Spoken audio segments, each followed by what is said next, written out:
ॐ विश्वविष्णुवर्षटकारो भूतभव्य भवत्प्रभु भूतकृत भूतभृत भावो भूतात्मा भूतभावना भूतात्मा परमात्मा च मुक्ताना परमागति अव्यय पुरुष साक्षी क्षेत्रज्ञोऽक्षर एव च योगो योगविन्दानेता प्रधान पुरुषेश्वर नारसिंह वपुः श्रीमान् केशव पुरुषोत्तम सर्व शर्वशिव स्थाणुभूतादिनिधिरव्यय सम्भवो भावनो भर्ता प्रभव प्रभुरीश्वर स्वयंभू शम्भुरादित्य पुष्कराक्षो महास्तवन अनादिनिधनो धाता विधाता धातुरुत्तम अप्रमेयो हृषिकेश पद्मनाभोमर प्रभु विश्वकर्मा मनुस्वष्टा स्तविष्य सवीरो ध्रुव अग्राह्य शाश्वत कृष्णो लोहिताक्ष प्रतर्दन प्रभूत स्त्रीककुब्धाम पवित्र मंगलम परम ईशान प्राणद प्राणो ज्येष्ठ श्रेष्ठ प्रजापति हिरण्य गर्भो भूगर्भो माधवो मधुसूदन ईश्वरो विक्रमी धन्वी मेधावी विक्रम क्रम अनुत्तमो दुराधर्ष कृतज्ञ कृतिरात्मवान् सुरेश शरणं शर्म विश्वरेता प्रजाभव अहं संवत्सरो व्याल प्रत्यय सर्वदर्शन अज सर्वेश्वर सिद्ध सिद्धि सर्वादिरच्युत वृषाकपीरमे आत्मा सर्वयोग विनिश्रुत वसुवर्सुमना सत्य समात्मा संमित सम अमोघ पुंडरीकाक्षो वृषकर्मा वृषाकृति रुद्रो बहुशिरा प्रभु विश्वयोनिशुचिश्रवा अमृत शाश्वत स्थाणु वरारोहो महातपा सर्वग सर्वविद्वानु विश्वक्सेनो जनार्दन वेदो वेदविदव्यंगो वेदांगो वेदविद कवि लोकाध्यक्ष सुराध्यक्षो धर्माध्यक्ष कृताकृत चतुरात्मा चतुर्व्यूह चतुर्दृष्ट चतुर्भुज भ्राजिष्णु भोजन भोक्ता सहिष्णु जगदादिज अनघो विजयो जेता विश्वयोनि पुनर्वसु उपेन्द्रो वामन प्राशु रमोघ शुचिरुजित अतीन्द्र संग्रह सर्गो धृतात्मा नियमो यमः वेद्यो वैद्य सदा योगी वीरः माधवो मधु अतीन्द्रियो महामायो महोत्साहो महाबल महाबुद्धि महावीर्यो महाशक्ति महाद्युति अनिर्देश वपु श्रीमान ये आत्मा महद्रीदृक महेश्वासो महीभर्ता श्रीनिवास सतागति अनिरुद्ध सुरानंदो गोविंदो गोविंदापति मरीचिर्द मनोहंस सुपर्णो भुजगोत्तम हिरण्यनाभसूतपा पद्मनाभ प्रजापति अमृत्यु सर्वदृक सिंहसन्धात सन्धिमान स्थिर अजो दुर्मर्षण शास्ता विश्रुतात्मा सुरारिहा गुरु गुरु तमो धाम सत्य सत्य पराक्रम निमिषो निमिषस्रग्वी वाचस्पतिरुधारधि अग्रणी ग्रामणी श्रीमान न्यायो नेता समीरण सहस्रमूर्धा विश्वात्मा सहस्राक्ष सहस्रपात आवर्तनो निवृतात्मा संवृत्त संप्रमर्दन अहं सर्वर्तको वाहीर नीलो धरणीधर सुप्रसाद प्रसन्नात्मा विश्वदृग्विश्वभुग्विभु सत्कर्ता सत्कृत साधुजर्हु नारायणो नर असंख्यो प्रमेयात्मा विशिष्ट शिष्टकृत्शुचि सिद्धार्थ सिद्ध संकल्प सिद्धिद सिद्धि साधन वृषाही वृषभो विष्णु वृषपर्वा वृषोदर वर्धनो वर्धमानश्च विविक्त श्रुतिसागर सुभुजो दुर्धरो वाग्मी महेन्द्रो वसुदो वसु नैकरूपो बृहद्रूप शिपिविष्ट प्रकाशन ओजस्तेजोद्युतिधर प्रकाशात्मा प्रतापन रुद्धस्पष्टशरोक् मंत्र चन्द्राशुर्भास्करद्युति अमृता शुद्धवो भानु शशबिन्दु सुरेश्वर औषध जगत सेतु सत्यधर्म पराक्रम भूतभव्य भवन्नाथ पवन पावनो नल कामः कामकृत्कान्त काम काम प्रद प्रभु युगादि कृत्युगावर्तो नैकमायो महाशन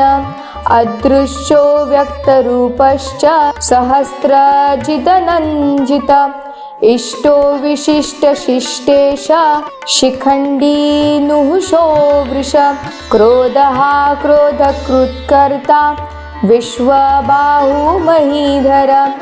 अच्युत प्रथित प्राण प्राणदो वासवानुज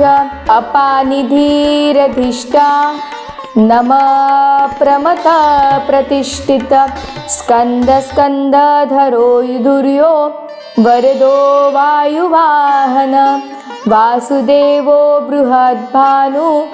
रादिदेव पुरंदर अशोकस्तारणस्तार शूरशौरी जनेश्वर अनुकूलशतार्वर्त पद्मी पद्मनिभेक्षण पद्मनाभोरविन्दाक्ष पद्मगर्भ शरीरभृत महद्विरारुधो वृद्धात्मा महाक्षो गरुडध्वज अतुल शरभो भीमा समयज्ञो हविहरि सर्वलक्षणलक्षण्यो लक्ष्मीवान समीतिजय विक्षरो रोहितो मार्गो हेतुदामोदर सह महीधरो महाभागो वेगवान मिताशन उद्भव क्षोभणो देव श्रीगर्भ परमेश्वर करण कारण कर्ता विकर्ता गहनो गुह व्यवसायो व्यवस्थान संस्थान स्थाननो ध्रुव परद्वी परमस्पष्ट स्तुष्ट पुष्ट सुभेक्षण रामो विरामो विरजो मार्गो नेयो नयो नय वीरशक्तिमता श्रेष्ठो धर्मो धर्म विदुत्तम वैकुंठ पुरुष प्राण प्राणद प्रणव पृथु हिरण्यगर्भशत्रुघ्नो व्याप्तो वायुर्धोक्षज ऋतुसुदर्शन काल परमेष्टि परिग्रह उग्रसंवत्सरो दक्षो विश्रामो विश्वदक्षिण विस्तारस्तावरस्ताणु प्रमाण बीजमव्ययम् अर्थोऽनर्थो महाकोशो महाभोगो महाधन अनिर्वीणस्तविष्टो भूधर्मयुपो महामख नक्षत्रनेमि नक्षत्री क्षमक्षाम समीहन यज्ञ इक्षो महेश्च क्रतुक्सन्त्र्यसतागति सर्वदर्शी विमुक्तात्मा सर्वज्ञो ज्ञानमुत्तमम् सुव्रत सुमुख सूक्ष्म सुघोष सुगता सृहत मनोहराजित क्रोधो वीरबाहुविर्दारण स्वापन स्ववशो व्यापी नैकात्मा नैककर्मकृत वत्सरो वत्सलो वत्सी रत्नगर्भो धनेश्वर धर्मगुप्तर्मकृत्तर्मि सदसच्छरम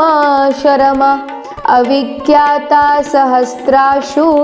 विधाता कृतलक्षण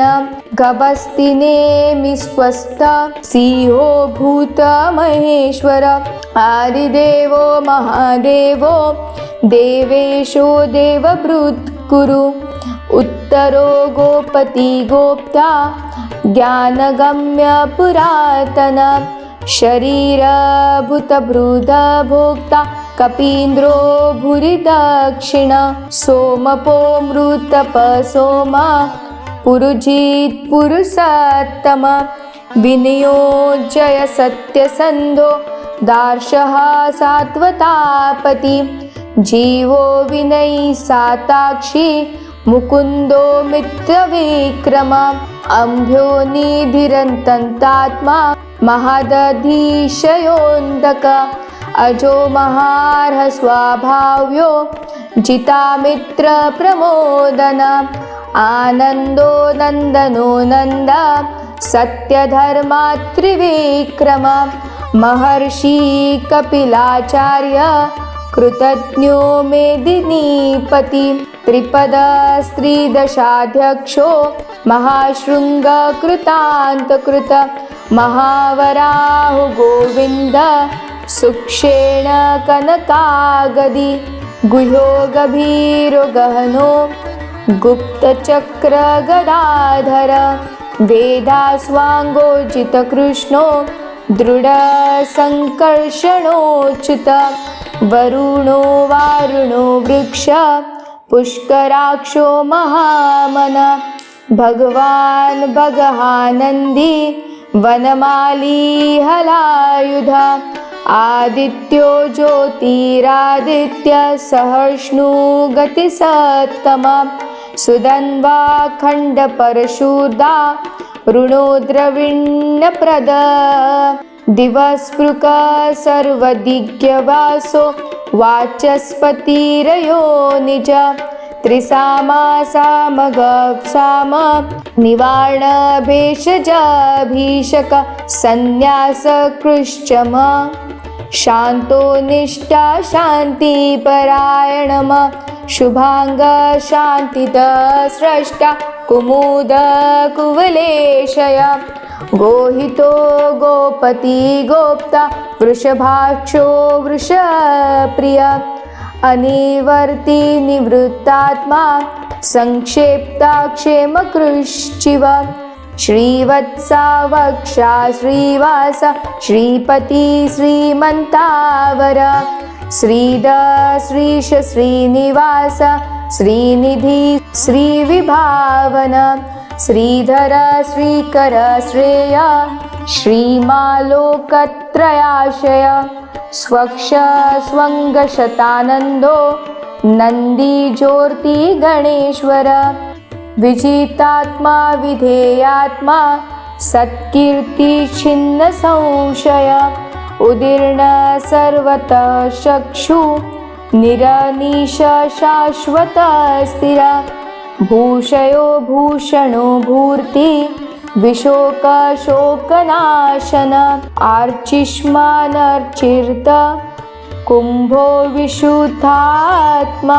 विशोधन अनिरुद्धो प्रतिरथ प्रद्युम्नो मितविक्रम कालनेमि निहावीर शौरी शूर जनेश्वर त्रिलोकात्मा त्रिलोकेश केशव केशिहा हरि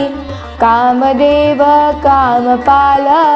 कामी कांत कृतागम अनिर्देश वपु विष्णु वीरोऽनंत धनंजय ब्रह्मणो ब्रह्मकृत ब्रह्मा ब्रह्म ब्रह्म विवर्धन ब्रह्मविद ब्राह्मणो ब्रह्मी ब्रह्मज्ञो ब्राह्मण प्रिय महाकर्मो महाकर्मा महातेजा महोरग महाकृत महायज्वा महायज्ञो महाहवि स्तव्यस्तव प्रिय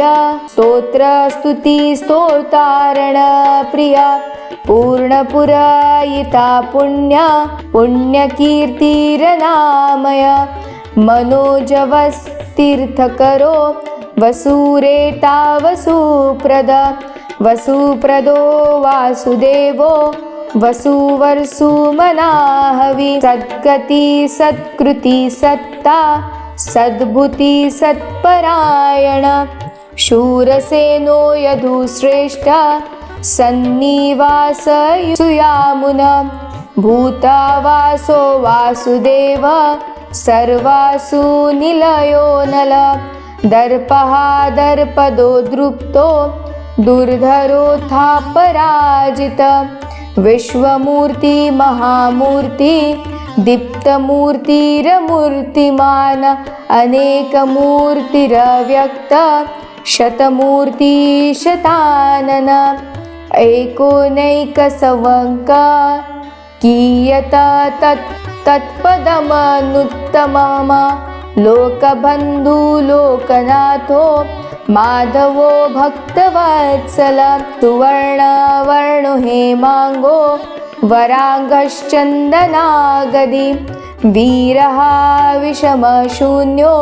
घृताशीरचलश्चल अमानी मानदो मान्यो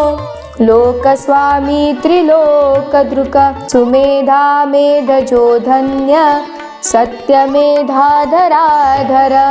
तेजो वृषो धृतिधर सर्वशस्त्रभृतावर प्रगहो व्यङ्ग्रो नैकशृङ्गो गदाग्रज चतुर्मूर्तिश्चतुर्बाहु चतुर्व्यूह चतुर्गति चतुरात्मा चतुर्भाव चतुर्वेद विदेकपात समावर्तो निवृत्तात्मा दुर्जयो दुरतिक्रम दुर्लभो दुर्गमो दुर्गो दुरावासो दुरारिहा शुभांगो लोकसारंग सुतन्तुस्तन्तुवर्धन इंद्रकर्मा महाकर्मा कृतकर्मा कृतागम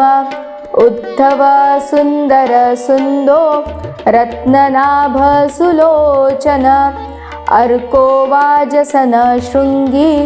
जयंत सर्वविजयी सुवर्ण बिंदुरक्षोभ्य सर्ववागीश्वरेश्वर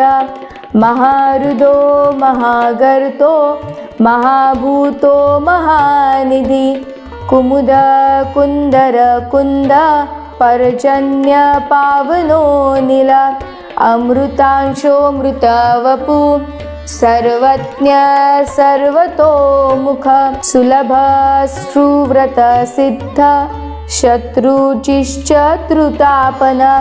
नग्र्योधो दुम्बरो शक्य चाणूरान्ध्र निषूदन सहस्रार्ची सप्तजिह्व्य सप्तैधा सप्तवाहन अमूर्तिरनघोचिन्त्यो भयकृद भयनाशन अणुर्बृहत् कृशस्थूलो गुणभृनी गुणो महान अधृत स्वधृत स्वास्य प्राज्ञवंशो वंशवर्धन भारभृत कथितो योगी योगीश सर्वकामद आश्रम श्रमण क्षाम सुपर्णो वायुवाहन धनुर्धरो धनुर्वेदो दण्डो दमयितादम अपराजित सर्वसहो नियन्ता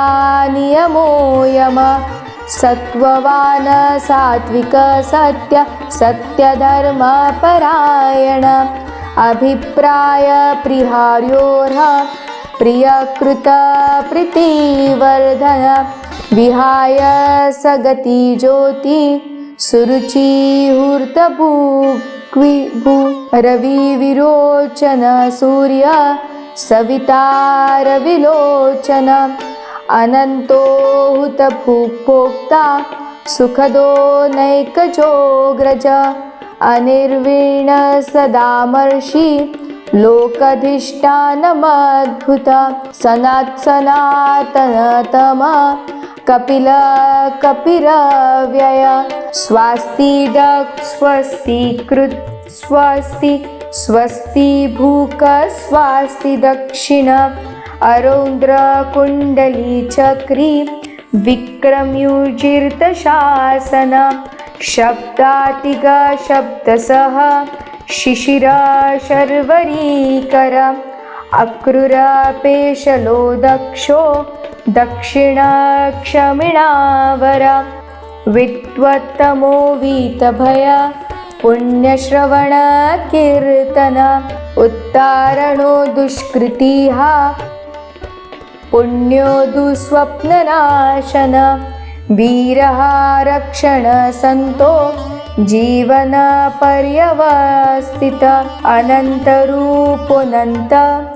श्रीजीर्तमन्युभर्यापः चतुरस्रो गभीरात्मा विदिशो व्यादिशो दिश अनादिभूर्भुवो लक्ष्मी सुवीरो रुचिराङ्गद जननो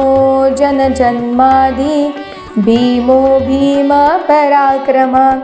आधारनीलयो दाता पुष्पहास प्रजागर उत्पर्ग सत्पथाचार प्राणद प्रणवपण प्रमाण प्राणनिलय प्राणभृत् प्राणजीवन तत्त्वतत्त्वविदेकात्मा जन्म मृत्युजरातिग भूर्भुवस्वस्तरुस्तार सपिता प्रपितामह यज्ञो यज्ञपतिर्ज्वा यज्ञागो यज्ञवाहन यद्भृद यज्ञदृक यज्ञभुग यज्ञसाधन यज्ञान्तकृद यज्ञगुह्य मन्नामन्नादेव च आत्मयोगी स्वयं जातो वैखानसामगायन देवकी नन्दन स्रष्टा क्षितिक्ष पापनाशन शङ्खभ्रूनन्दकी चक्री शागधन्वागराधर रथागपाणिरक्षोभ्य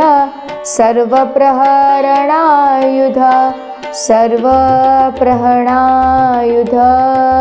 ॐ नमः इति।